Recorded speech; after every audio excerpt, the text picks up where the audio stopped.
নমস্কার বন্ধুরা, আমার নাম সুলক্ষণা দত্ত। তোমাদের সকলকে স্বাগত জানাচ্ছি এই ইউটিউব চ্যানেলে।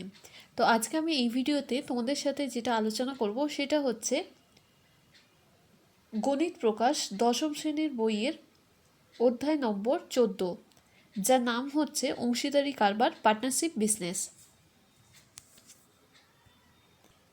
বইয়ের 202 নম্বর পেজে কোষে দেখি যেটা আছে তার 1, 2, 3, 4, 5 এই 5টা অঙ্ক আমি এই ভিডিওতে তোমাদের সাথে শেয়ার করব।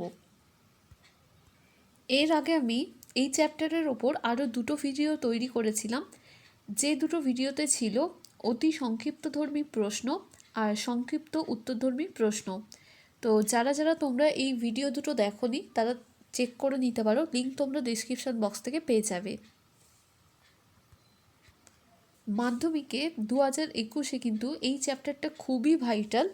তো তোমরা সবাই জানো যে মাধ্যমিকে কিছু চ্যাপ্টার, অঙ্কের কিছু চ্যাপ্টার কিন্তু বাদ দিয়ে দেওয়া হয়েছে। ওই জন্য এই চ্যাপ্টারটা কিন্তু খুবই ভাইটাল। অতি অবশ্যই তোমরা ভালো করে প্র্যাকটিস করো, তোমরা কিন্তু কমন পাবে। তো চলো শুরু করা যাক এই ভিডিওটা।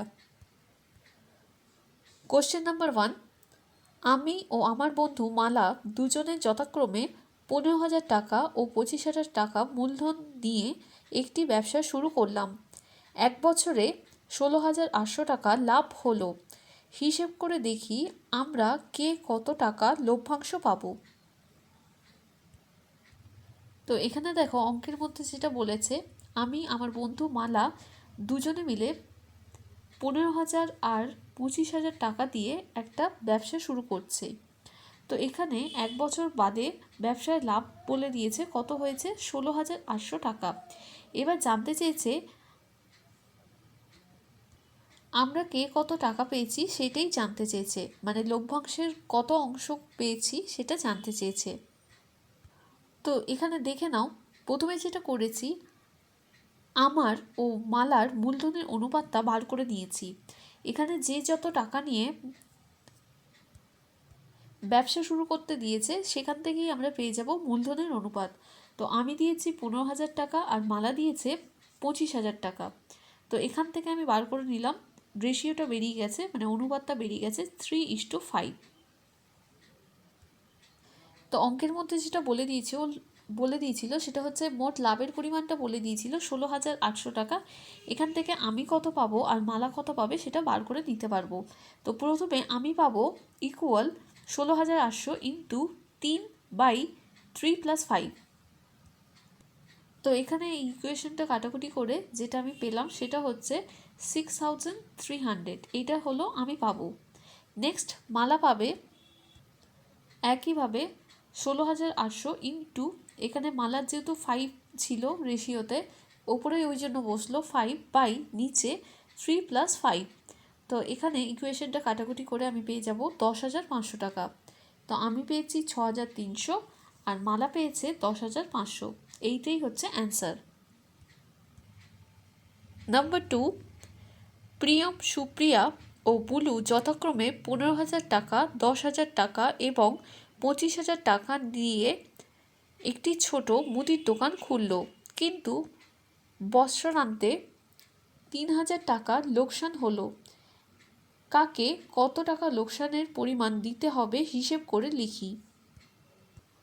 তো এখানে অঙ্কের মধ্যে দেখো প্রিয়ম, সুপ্রিয়া ও বুলু যথাক্রমে কত টাকা দিয়েছে সেটা অঙ্কের মধ্যে কিন্তু বলে দিয়েছে। এবার যেটা বলছে, এক্ষেত্রে কিন্তু ব্যবসায় লোকসান হয়েছে। তো ব্যবসায় যেমন লাভ হয় ব্যবসায় কিন্তু লোকসানও হয়। তো ব্যবসায় লাভ হলে যেমন পার্টনার্সরা সেই লাভটা নিজেদের মধ্যে ভাগ করে নেয়, তেমনি লোকসান হলেও কিন্তু সেই লোকসানটাও কিন্তু তারা নিজের থেকে কিন্তু মিটিয়ে দেয়। তো এক্ষেত্রে লোকসানটা কিন্তু সবাই নিজেদের মধ্যে থেকে দিয়ে দিচ্ছে। তো এখানে কে কত টাকা লোকসানের দেবে সেটাই জানতে চেয়েছে। তো আগের অঙ্কটার মতোই এখানেও প্রিয়ম, সুপ্রিয়া ও বুলুর মূলধনের অনুপাতটা বার করে নিচ্ছি। তো এখানে 15,000 ইস্টু 10,000 ইস্টু 25,000 করে যেটা রেশিও বেরিয়েছে সেটা হচ্ছে 3:2:5। এবার অঙ্কের মধ্যে যেটা বলে দিয়েছিল যে ব্যবসায় মোট লোকসান হয়েছে 3,000 টাকা। তো সেখান থেকে প্রিয়মকে দিতে হবে দেখো 3000 টাকা ইন্টু যেটা প্রিয়মের পোর্শন ছিল 3 ডিভাইডেড বাই 3 প্লাস 2 প্লাস 5, নিচেটা হচ্ছে যেটা রেশিওতে বেরিয়েছিল সেটা প্রত্যেকটা নাম্বারই প্লাস হয়ে যাচ্ছে। তো এখানে ইকুয়েশনটা আমি যদি সলভ করে নিই তাহলে পেয়ে যাচ্ছি প্রিয়মকে কত দিতে হবে, যেটা এখানে বেরিয়েছে দেখো 900 টাকা দিতে হবে। ঠিক একইভাবে সুপ্রিয়াকে দিতে হবে 3000 ইন্টু 2/10। এবার কাটাকুটি করে যেটা বেরিয়েছে সেটা হচ্ছে 600 টাকা। তো সুপ্রিয়াকে দিতে হবে 600 টাকা। নেক্সট একইভাবে বুলুকে দিতে হবে 3000 ইন্টু 5/10। তো এখানে কাটাকুটি করে যেটা বেরিয়েছে সেটা হচ্ছে 1500। তো বুলুকে দিতে হবে 1500 টাকা। তো অঙ্কের মধ্যে জানতে চেয়েছিল যে লোকসানের কে কত টাকা দেবে। তো এখানে এই তিনটেই হয়ে যাচ্ছে কিন্তু অ্যান্সার, 900 টাকা, 600 টাকা আর 1500 টাকা। নেক্সট কোশ্চেন, শোভা ও মাসুদ দুজনে মিলে 2,50,000 টাকার একটি গাড়ি কিনে 2,62,500 টাকায় বিক্রি করলেন। গাড়িটি কেনার সময় শোভা মাসুদের 1.5 গুণ টাকা দিয়ে থাকলে কে কত টাকা লভ্যাংশ পাবে তা হিসেব করে লিখি।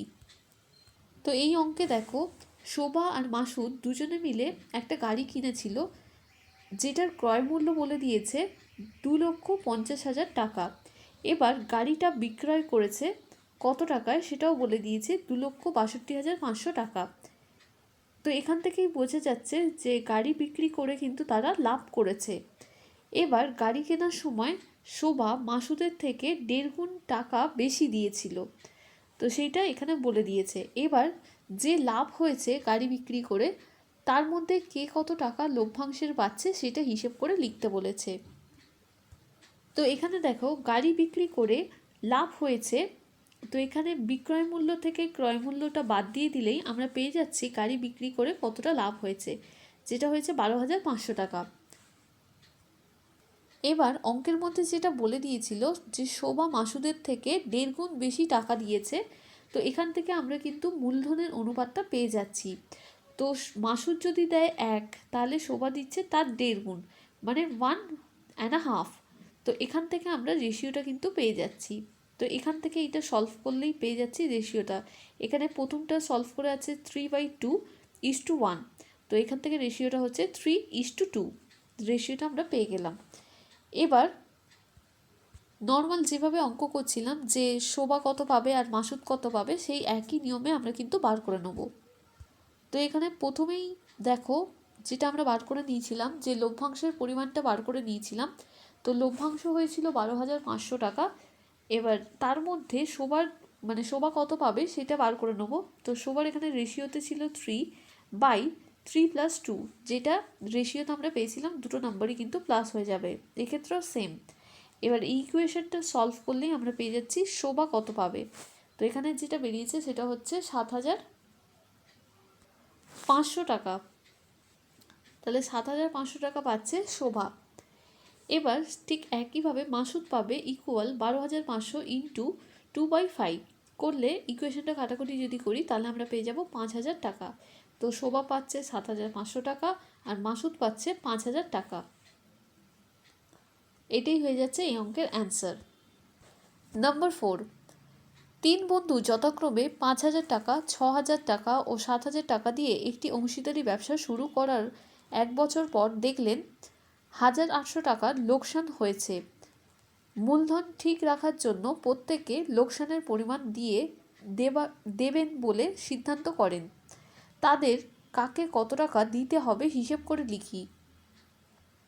তো এই অঙ্কের মধ্যে খুবই ইজি অঙ্ক, একই রকম অঙ্ক। তো এই অঙ্কের মধ্যে যেটা বলে দিয়েছে সেটা হচ্ছে 3 বন্ধু কত করে টাকা দিয়েছে সেটা বলে দিয়েছে, 5,000 টাকা, 6,000 টাকা আর 7,000 টাকা।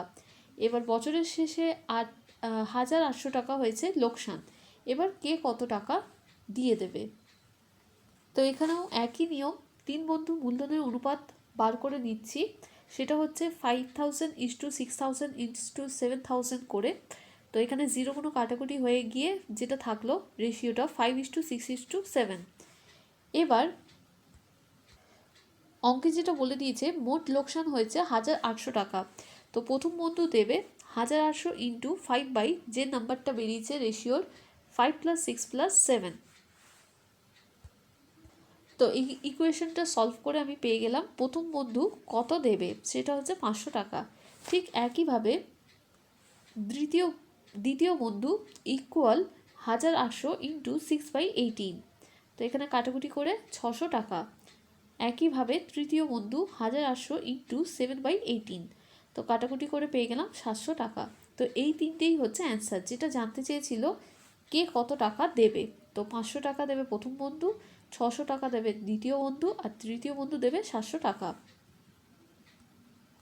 নাম্বার 5, দীপু, রাবেয়া ও মেঘা যথাক্রমে 6500 টাকা, 5200 টাকা এবং 9100 টাকা মূলধন নিয়ে একটি ছোট ব্যবসা শুরু করলো ও ঠিক 1 বছর পরে 14,400 টাকা লাভ হলো। ওই লাভের 2/3 অংশ তারা সমানভাবে এবং বাকি অংশ মূলধনের অনুপাতে ভাগ করে নিলে কে কত টাকা লভ্যাংশ পাবে নির্ণয় করি। তো এখানে অঙ্কের মধ্যে দেখো দীপু, রাবেয়া ও মেঘা যথাক্রমে কত টাকা নিয়ে মূলধন দিয়ে ব্যবসাটা শুরু করছে সেটা বলে দিয়েছে। এবার লভ্যাংশ কত হয়েছে সেটাও বলে দিয়েছে। এবার এই অঙ্কের মধ্যে যেটা নতুন জিনিস সেটা হচ্ছে লাভের 2/3 অংশ তারা ভাগ করে নিচ্ছে সমানভাবে, আর বাকি যেটা অংশ থাকছে সেটা তারা কিন্তু মূলধনের অনুপাতে ভাগ করে নিচ্ছে। তো এবার জানতে চেয়েছে লভ্যাংশের কতটা পোর্শন কে কত পাচ্ছে সেটাই জানতে চেয়েছে। তো প্রথমেই আমি যেটা বার করে নিয়েছি সেটা হচ্ছে লাভের 2/3 অংশ বলতে কতটা বোঝাচ্ছে সেটা আমি বার করে নিয়েছি। তো এখানে দেখো লাভ হয়েছিল কত না 14,400 টাকা, তার 2/3, তো ইন্টু 2/3 করে নিলাম। তো এটা সলভ করে যেটা বেরিয়েছে সেটা হচ্ছে 9,600। তো অঙ্কের মধ্যে যেটা বলেছে যে লাভের 2/3 অংশ তারা সমানভাবে ভাগ করে নিচ্ছে, তাহলে প্রত্যেকে এই 9,600 টাকা যদি সমানভাবে ভাগ করে নেয় তাহলে এক একজন কত টাকা করে পাবে সেটা বার করে নিলাম। 9,600/3, তো এখানে বেরোচ্ছে 3,200, প্রত্যেকেই তারা 3,200 করে টাকা পাচ্ছে। এবার 2/3 অংশ ভাগ করে নেবার পর লাভের বাকি অংশ কত সেটা বার করে নেব। তাহলে দেয়ারফর লাভের বাকি অংশ হচ্ছে 14,400 থেকে 9,600 বাদ দিয়ে দিচ্ছি, তাহলে থাকছে 4,800 টাকা। তাহলে এইটা হচ্ছে লাভের বাকি অংশ। এই অংশটা তারা অঙ্কে যেটা বলেছিল যে মূলধনের অনুপাতে ভাগ করে নিচ্ছে, সেই জন্য এখানে দেখো মূলধনের অনুপাতটা বার করে নিচ্ছি। তাহলে অঙ্কে যেমন বলেছিল যে দীপু, রাবেয়া ও মেঘা 6,500, 5,200 আর 9,100 টাকা দিয়ে ব্যবসা শুরু করেছে, তাহলে এইটা ইস্টু হিসেবে লিখে নিলাম। এখান থেকে আমি পেয়ে যাচ্ছি মূলধনের অনুপাত, যেটা বেরিয়ে গেছে 5:4:7।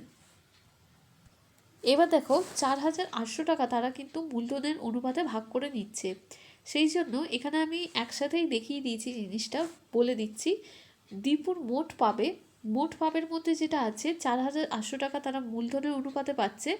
দীপুর পোর্শন ছিল 5, তাই 5 ওপরে লিখেছি, ডিভাইডেড বাই 5 + 4 + 7, যেটা রেশিওতে টোটাল বেরিয়েছিল, প্লাস 3,200 টাকা করে কিন্তু প্রত্যেকে পাচ্ছে, তাই এইটাও প্লাস করে দিয়েছি। তাহলে টোটাল সে পাচ্ছে, এখানে কাটাকুটি করে এইটা জিনিসটাকে সলভ করে যেটা বেরিয়েছে 1,500 টাকা, এছাড়া 3,200 সে পাচ্ছে। তো দুটো যোগ করে আমি পেয়ে যাচ্ছি 4,700 টাকা। তাহলে দীপু মোট পাবে 4,700 টাকা। ঠিক একইভাবে রাবেয়া আর মেঘারটাও কিন্তু বার করে নেব। তো রাবেয়ার ক্ষেত্রেও একই জিনিস, 4,800 টাকা তারা মূলধনের অনুপাতে ভাগ করে নিচ্ছে, সেই জন্য 4, রাবেয়ার যে পোর্শনটা ছিল 4/16, এটা সলভ করে পেয়েছি 1,200 টাকা, এছাড়া 3,200 টাকা তারা এমনিই পাচ্ছে। তো দুটো যোগ করে হচ্ছে 4,700 টাকা, তাহলে রাবেয়া মোট পেয়েছে 4,400 টাকা। একইভাবে মেঘা পাবে 4,800 ইন্টু 7/16 প্লাস 3,200, তাহলে এই ইকুয়েশনটা সলভ করে পেয়ে গেলাম 2,100 প্লাস 3,200। মানে হচ্ছে 5300। তো এইটা হচ্ছে মেঘার পোর্শন। তো তিনজনে কে কত টাকা লভ্যাংশের পাচ্ছে সেটা বার করে নিয়েছি। সেটা হচ্ছে দীপু পাচ্ছে 4700 টাকা, রাবেয়া পাচ্ছে 4400 টাকা, আর মেঘা পাচ্ছে 5300 টাকা। তো এই ছিল আজকের ভিডিওটা আশা করছি তোমাদের জন্য খুবই হেল্পফুল হবে। ভিডিওটা সম্পূর্ণ দেখার জন্য অসংখ্য ধন্যবাদ। Thank you for watching.